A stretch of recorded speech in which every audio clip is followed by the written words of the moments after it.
Shattering Myths. I do want to comment on one thing in the news before we go on, and that is that it was reported that Gates has a new book out, and in this new book he is critical of the Obama administration's handling and commitment to Afghanistan. It should be stated that Gates was the money runner. He was the front man for Zbigniew Brzezinski and Jimmy Carter's malfeasance with the Pakistani government and renting their through their ISI, their intelligence services, the Taliban, which led to the creation of al-Qaeda. Gates was the guy that handed over the money and the weapons. He was the on-the-ground guy that created al-Qaeda. He is the on-the-ground guy that empowered the Taliban so that they could take over Afghanistan. He is responsible for the first Afghani war, which killed well over 1 million Afghanis. He is responsible for the imposition of the Taliban on Afghanistan. And now he, as a complete hypocrite, is writing a book criticizing Obama's commitment to Afghanistan.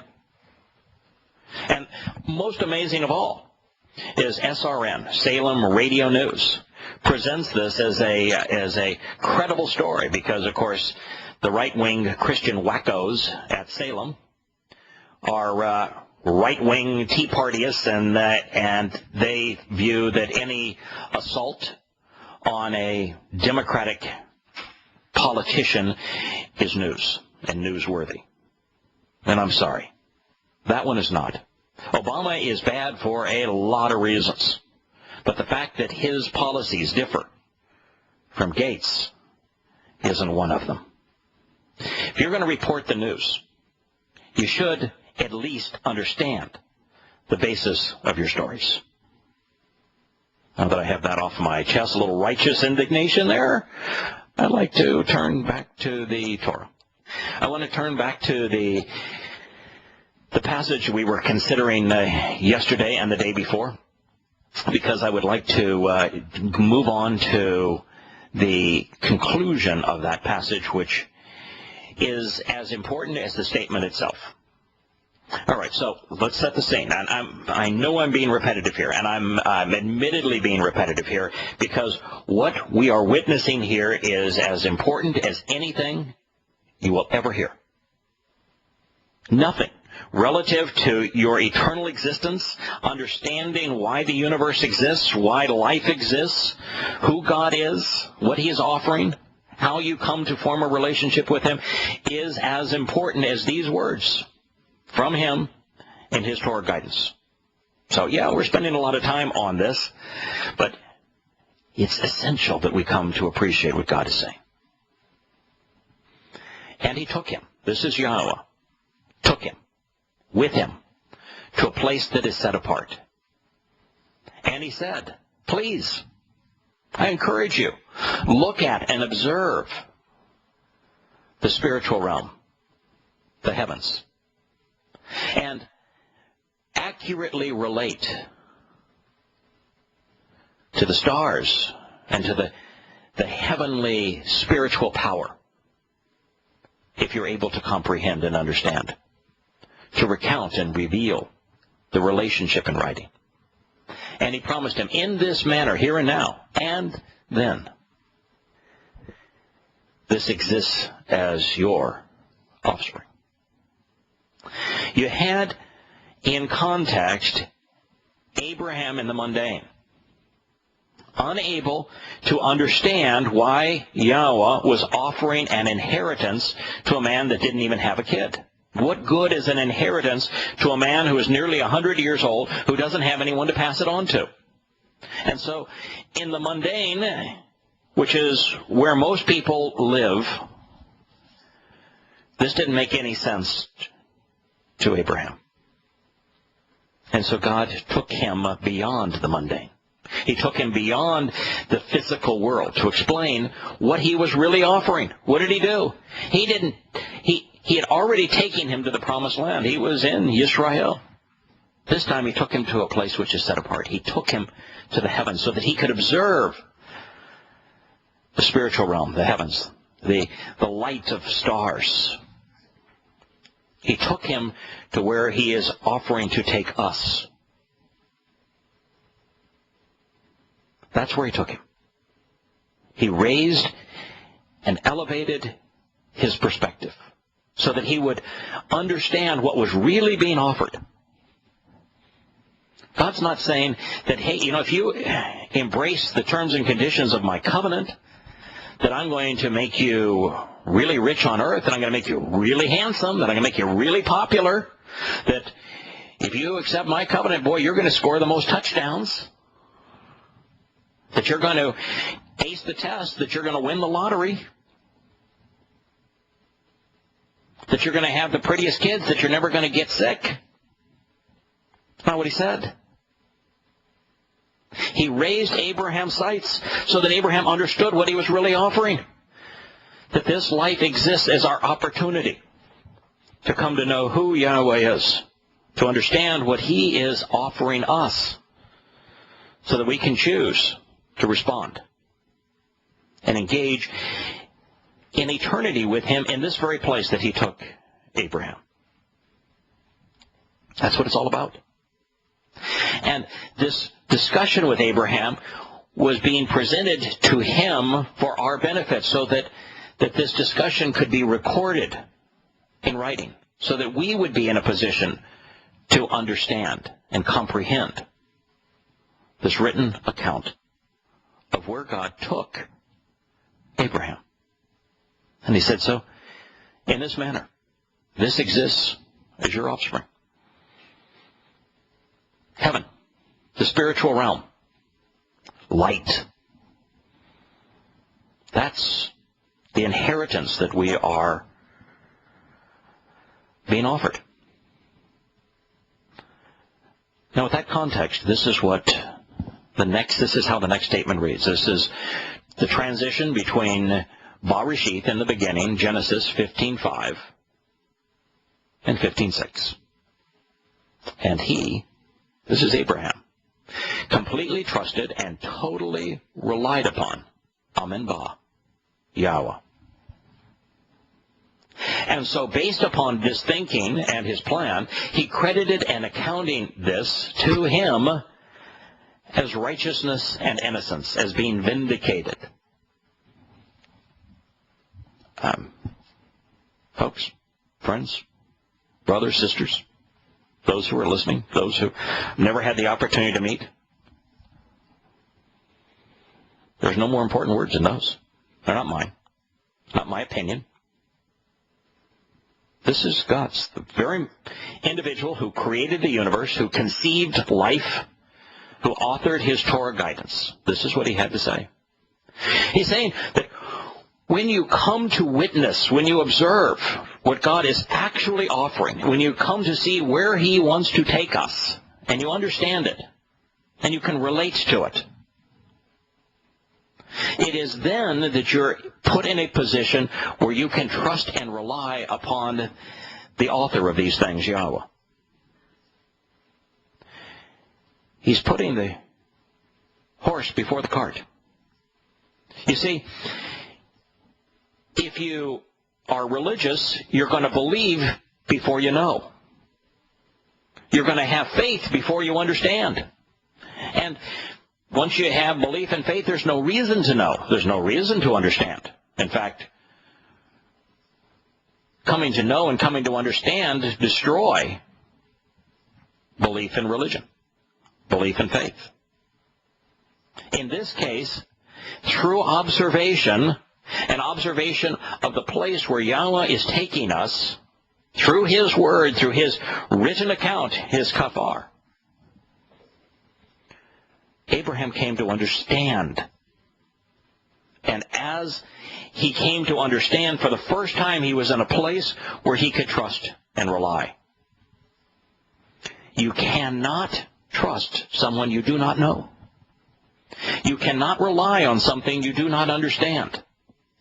So it is once Abraham came to observe what Yahowah was providing to us in terms of this written testimony of who he is and what he's offering, that when he got above the mundane and understood it, he was in a position to trust and rely. In the Shabbat show that we do on Friday after sunset each week, we are deep into our second review of the 119th Psalm. It was written by Dode, whom the world corrupts to David. Dode means love. It's a 176 verses long.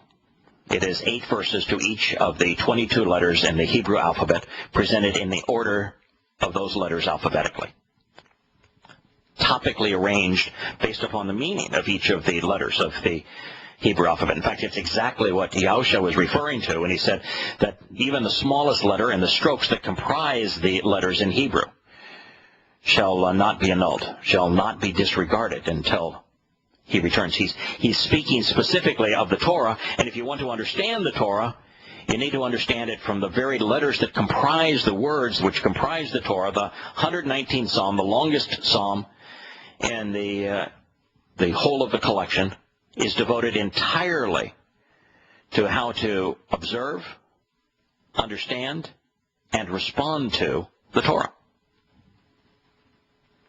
And what we find is that Dode presents 4 concepts. He says, I want you to focus on these 4 concepts. If you focus on these 4 concepts, you will come to know Yahowah and understand what he is offering, and will be in a position to respond in such a way that you become part of his family and that you're saved.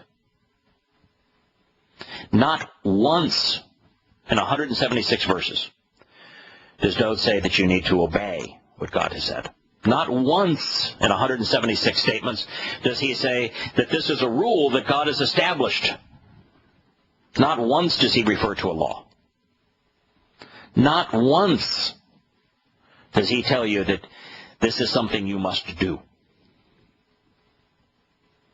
He tells you to use your eyes, just as this statement conveys. He read this statement, Dode did, and realized that if we observe what God said, and we look above the words, if we use the words as our telescope, and see the big picture that God is painting, and we come to understand what he is really offering, just as he raised Abraham's sights, and then we come to understand it, we're put in a position where we can capitalize on the most beneficial and valuable gift ever offered humankind.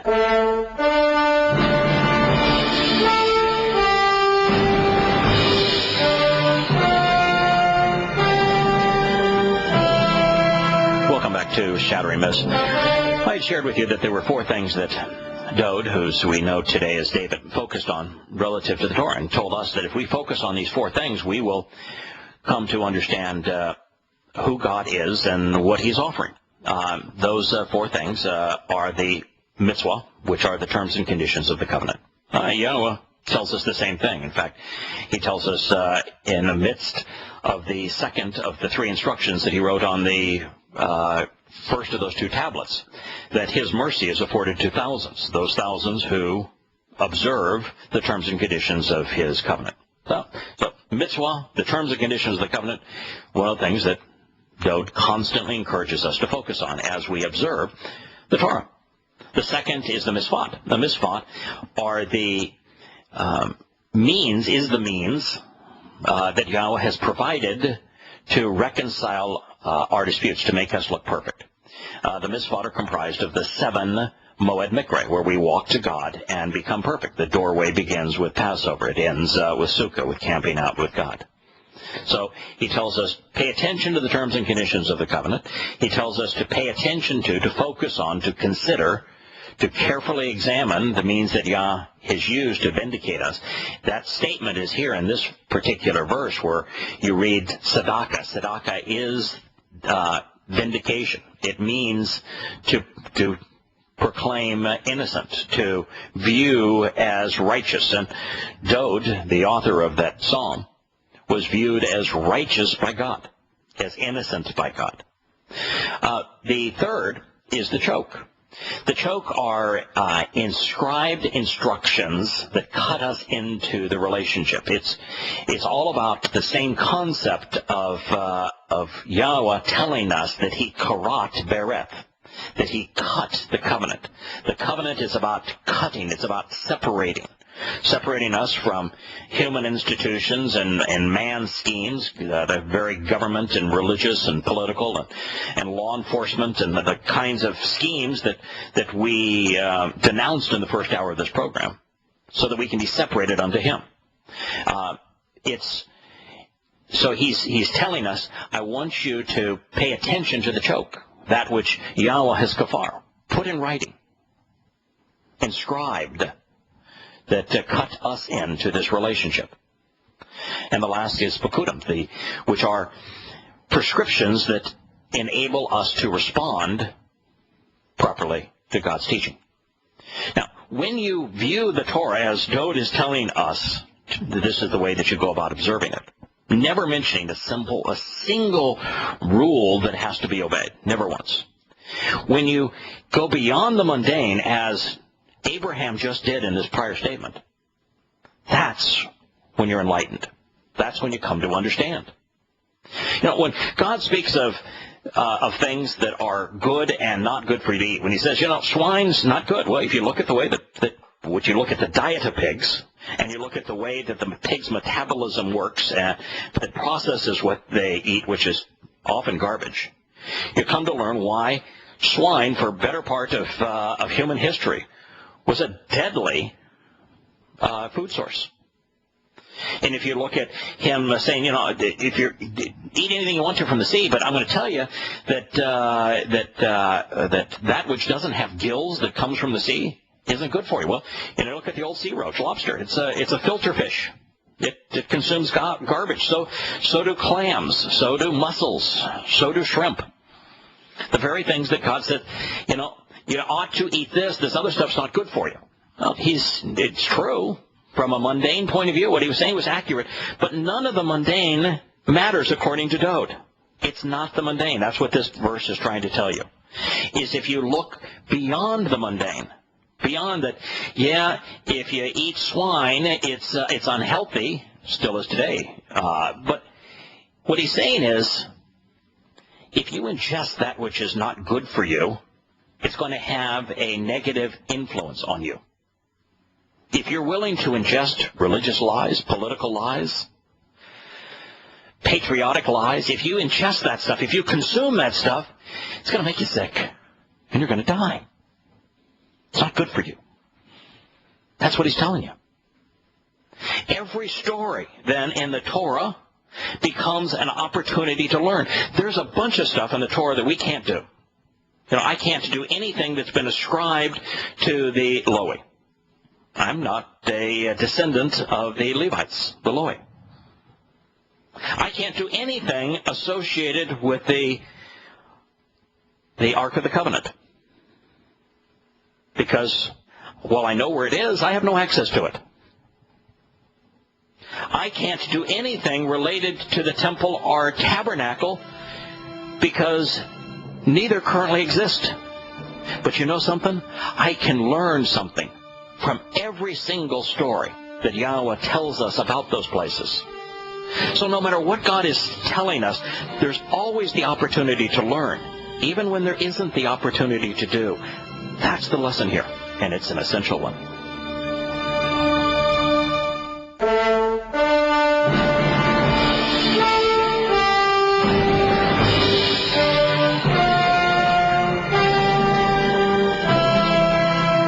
Shattering Myths. It may seem a bit of a stretch for some for me to say that this point of understanding, this point where you come to know what it means to observe, and that observing has nothing to do with keep. It has all to do with focus, close observation, careful consideration, and that you're focusing upon, you're closely examining and carefully considering guidance, not law. When that perspective is established, once you know that, then the Torah becomes the most liberating, the most enlightening, the most uplifting document ever offered humanity.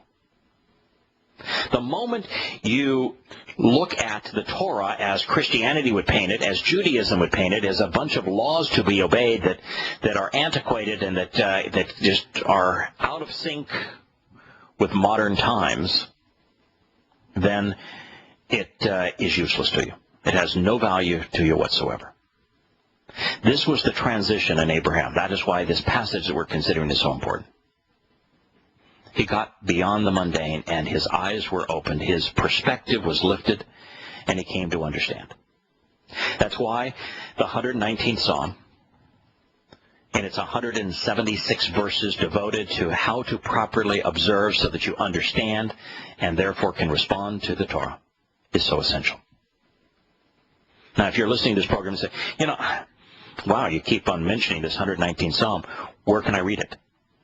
Go to introtogod.org, intro2god.org, and you'll find that across the top there are a number of volumes. One of the volumes is teaching. Their teaching, which is from Torah, is comprised of 4 volumes in and of itself. Go to the third of those 4.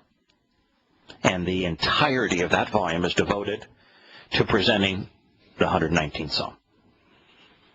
Probably nothing that you can do that is more valuable to your eternity, your fate, maximizing the opportunity you have in this life, than to read David's perspective on the Torah. And that is what we're reading here. Abraham's perspective was raised. It was elevated. He began to see what all of this was leading to, which is the inheritance that Yahowah was offering us, is to go from being material to being physical to being energy-based, to be light like he is. And all of the possibilities that opens up. He was offering him the opportunity to live in heaven, to be a spiritual being with him in heaven, and all of the opportunities that provides. That's what all of this is about. And the moment that Abraham understood, this says he completely trusted and totally relied upon Yahowah. Christianity would tell you that Jesus died, and that you need to believe that Jesus died if you want to be saved. It's not what God says. It's not what Yahowah said, which is the actual name of the individual Christians have corrupted to Jesus. First of all, what kind of a God is it that man can kill? What good is eternal life if it's separated from God's family, from the covenant? Eternal life can be in one of 2 places, either in heaven with God, which is a direct inheritance from the covenant, or it's in Sheol, which is like a black hole, where time is eternal. Christianity would say you just are saved by believing, and yet Yahowah said that the benefits of the covenant are afforded to those who, after coming to understand, trust and rely. These are entirely different concepts. According to God, the benefits of the covenant, the things that you inherit from the covenant, which include salvation, eternal life, perfection, empowerment, and enrichment, are afforded to those who trust and rely upon Yahowah to deliver what he has promised. It ain't Jesus. It's Yahowah. That's the promise. That's the author of the promise. And it's afforded to those who come to trust and rely. And the basis of trusting and relying is first knowing and understanding. And the basis of knowing and understanding is observation, close examination, and careful consideration of the kafar, the written record that Yahowah has provided to us in his Torah guidance. And when you avail yourself of that, you are liberated, set free. uplifted, enlightened. And so he completely trusted and totally relied upon Amen Ba. He displayed complete and total confidence in. This was described in the Hiphil stem and the perfect conjugation, indicating that the subject of the verb, Abraham, was expecting the object of the verb, Yahowah, to become completely and eternally valid, to validate his trust and reward his reliance upon him. This is not trusting the Lord. This is Yahowah. This is not believing God. This is Yahowah. The name was written here. Yahowah. And so, based upon this thinking in his plan, he credited and accounted this, and it's actually in the feminine her, chasaba, to him as righteousness. It was trusting and relying upon Yahowah that made Abraham vindicated, righteous, perfect. It wasn't Abraham's behavior. It wasn't what Abraham did. It wasn't obeying God that made him righteous. It's coming to trust and rely upon Yahowah that made him righteous. That's essential. Pauline Christianity, because of Paul's letters to the Galatians and to the Romans, teaches that the Torah condemns, that the Torah enslaves, that God's Torah teaching is incapable of saving anyone, and that unless you do everything that the Torah says exactly as the Torah says, it's going to condemn you. God is saying exactly the opposite here. If you come to trust and rely upon Yahowah, then you are vindicated. This realization, this understanding of the inheritance of the covenant causes a person to come to trust and rely upon its author, its provider, and the moment you come to trust and rely upon who Yahowah is and what he is offering, you are vindicated. You're saved. So there's a process there. You've got to first come to know who Yahowah is. Second, you've got to understand what he's offering. Third, you need to come to trust him, rely upon what he's offering. And when you do so, you're saved. No mention of Jesus here. There's no mention of death here. No mention of a cross here. No mention of religion here. No mention of faith here. No mention of believing here.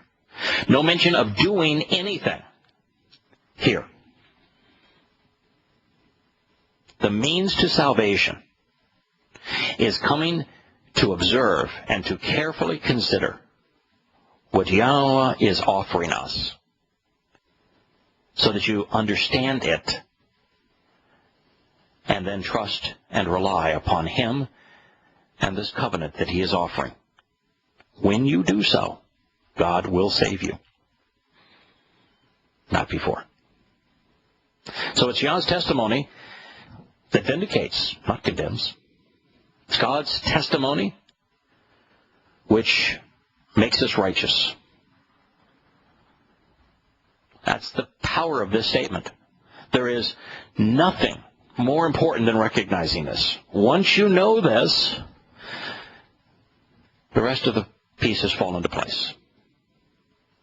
There's only one aspect that isn't conveyed here that has been conveyed previously that's important to recognize, and that is that Yahowah introduced himself to Abraham, telling him he was going to do marvelous things, powerful, miraculous things through that name, Abraham. And the name Abraham means merciful father. It means father who uplifts, father who enriches. And so once you see God as father, and the covenant as his family, and then the Torah as the means to know him, to understand what he's offering, then you're in a position to trust and rely upon him and his covenant. And you're saved. That's the message here. The message of the Torah. The purpose of the Torah. It's the reason we exist. You see, God is, to be infinite, God has to constantly grow. The very definition of infinity is not finite. If you cease to grow, you're finite. No matter how big you are, how big something is, the moment it stops growing, it becomes finite. It is no longer infinite. God says that he is infinite in mercy, in chesed, love. And he says that he is infinite in terms of his power, ability, influence. He's certainly not infinite in terms of size, because that would make him essentially the rock and the slug and everything else in the material world. He is not all-knowing, because if he was all-knowing, then he would remember our sins when he deliberately forgets them. And when you recognize that God presents himself in love and compassion and mercy as infinite, there's only one way for God to be infinite in that area. That means that he has to grow. That's what he gets from this covenant. Just as I have devoted, as all loving fathers do, to the well-being of my children, the more I have given to my children, the more I have received in return. Not financially, but in terms of just the joy of living, of the richness of life. The more God gives to us, the more he grows. He enjoys these relationships, this covenant family relationship with his children. It's what makes him grow. It's what brings him pleasure. This is what makes him infinite. That's what God gets out of this. And the more he gives to his children, the more he gains in return. That's why the model is family, so that we might understand his perspective. And it is this perspective that is the most important for all of us to know.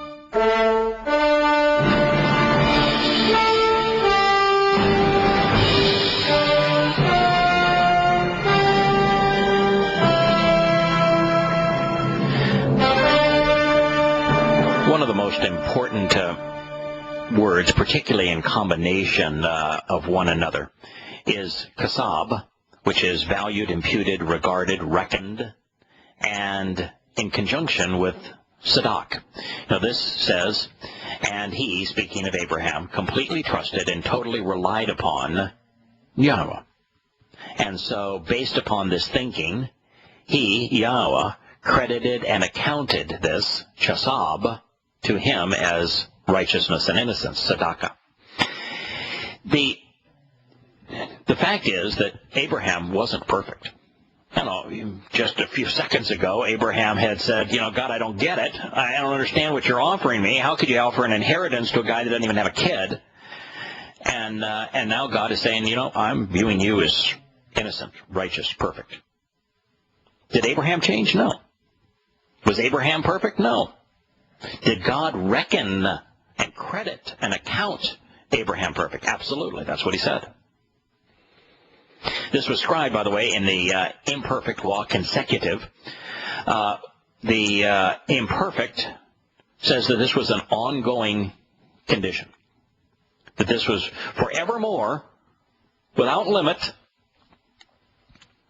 Even, and the nice thing about Hebrew, again, it's not stuck in the past, present, or future. There's no past, present, or future condition associated with the Hebrew verb. And in the imperfect, it's ongoing. So that is saying that based upon Abram's willingness to trust and rely upon him, God, Yahowah, Yahowah was able, past, present, and future, for all time, on an ongoing basis, going back in time and going forward in time, to regard Abraham as righteous, as perfect. It is trusting Yahowah that caused God to view him as perfect. And God's view in this regard is the only one that counts. Lots of things have been written about me. People can say all sorts of awful things about me if they wish to. I'm a flawed individual. That doesn't matter from the covenant's perspective. Because Yahowah has provided the means, when you trust and rely upon him, to view us, to credit us perfection. to view us as being righteous, innocent. All we have to do is rely on him, and that is what causes this effect. You look at Doeg, the fellow that wrote the 119th Psalm, when we consider David. He was treacherous at times. He even had his leading general go out into a battle that he thought would likely get him killed so that he could take his wife, because he thought she was hot. And God didn't much care for that. In fact, God even held him accountable for that in terms of what Doeg was allowed to do. He accumulated all the materials to build the temple, but God wouldn't allow him to build it based upon that act. But it didn't change God's view of him, which was that he's righteous, that he's perfect. In fact, the one person that God goes out of his way to say, he's righteous. So here's a guy who continued to be flawed, but forever was viewed by God as perfect. That is the message of the Torah. That's the result of God's plan. Is flawed individuals, and that's all there are viewed as perfect by God when they come to trust and rely upon what he's offering through his covenant, the inheritance of the covenant. And the inheritance of the covenant are provided by its terms and conditions when we embrace those. And what's interesting is that not only are there 5 benefits of the covenant, which Yahowah showed Abraham, that we become eternal just as light is, that we become perfect just as light is, that we become adopted into his family, which is why he's using the term inheritance, that we become enriched and empowered, which is exactly why God uplifted Abraham. That not only are those the benefits, but actually the terms and conditions of the covenant, they too are all benefits. We benefit by acting upon the terms and conditions of the covenant. We don't lose something, we gain something when we walk away from religion and politics. When we come to trust and rely upon Yahowah. This happens to be the second of the 5 terms and conditions of the covenant. When we trust and rely upon Yahowah, all good things happen. That's a tremendous liberation. We are no longer responsible for our own fate. We put our fate in God's hands. Powerful, powerful position to be. And then God says, walk to me and become perfect.